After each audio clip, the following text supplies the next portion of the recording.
Hello and welcome to the FatBoss Guide to Demonic Inquisition on Mythic in the Tomb of Sargeras. So this encounter is not all that different to the heroic version. There is only one additional mechanic that has been added, and really it doesn't change the fight all that much. Bellic and Atragan do the exact same abilities which generate the exact same amount of torment, and all of their abilities need to be dealt with the exact same way like you did before in heroic. The torment also works the same. You need to make sure that when you have high torment, you go inside the cage, you pick up the orbs, and then you leave. However, when you do leave, this is when the mythic changes kick in. Each time a player leaves the cage, a tormented fragment ad will spawn right next to Bellic, and these ads must die. This ad will fixate a random player and just chase them down. Once it reaches that player, it will start swinging at them, dealing a small amount of physical damage. When killing these ads, fixated players should kite them, whilst others slow them down or grip them about, but other forms of hard CC such as stuns do not work.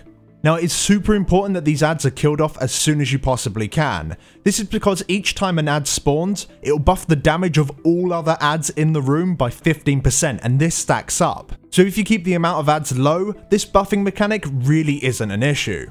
Once the ad dies, it will explode after a 1-second cast, dealing an absolute ton of damage to anyone within 8 yards, so everyone needs to make sure they move away from the ads when they're on low health. And that's all you need to know about the ads, and because there are no other mechanics added, the whole idea of Mythic is just to control these ads whilst dealing with the mechanics from the bosses. So the only remaining question is how to manage the amount of people dropping torment, whilst also keeping the ads under control, and the answer is very simple. Just do what you did on heroic. You want to have your highest torment tank and a healer enter the cage at the exact same time. They then want to remain inside the cage for as long as possible, only leaving when either the dot stacks get too high or when the tank outside the cage needs to come in. And then whilst these guys are inside, any DPS or even more healers can use this window to go inside there and drop their torment. However, you need to be somewhat structured when doing so. You should always try to go down in small groups of 2 to 4 players. If you send half your raid inside, you'll suddenly have a giant wave of ads as soon as they come out, which, to be fair, is manageable, but it really isn't ideal. By having small groups of players enter the cage and drop their torment and all leave at the exact same time, you have far less ads to deal with, you don't need to worry about the buff mechanic, and you can just simply slow and cleave them all down. And as soon as those ads are dead, you can simply just send in a new group, assuming that the tank and healer that is still inside can stay in there for at least another 10 to 20 seconds. Now you can either free flow who goes inside, or better yet, you can have someone in your raid call who has to go in at what point.